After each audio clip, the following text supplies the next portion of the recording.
180. Nakuha sa 3, aabot sa 240 gramo ng inihalang sabu na nagkakahalaga ng 1.6 na piso, isang kalibre 45 baril at 3 mga bala. Maharap ang 3 sa reklamong paglabag sa Dangerous Drugs Act of 2002 at Criminal Possession of Firearms. Ako, si Ron Vega ng CERD, sa radyo, DCWD, dapat totoo.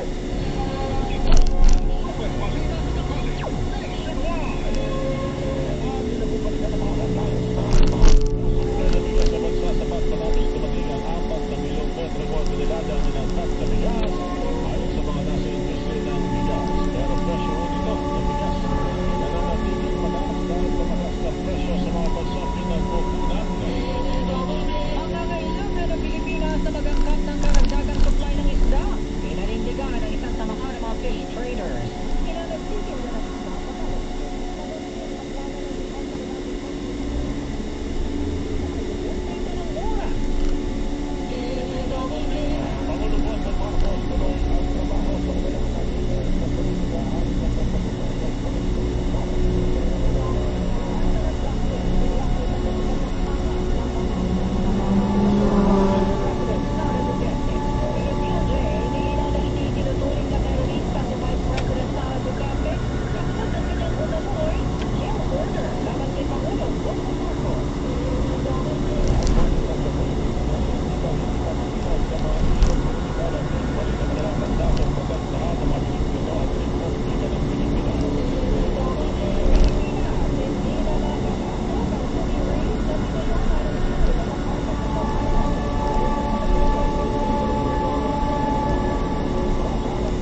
Basihan 21 pataas lahat.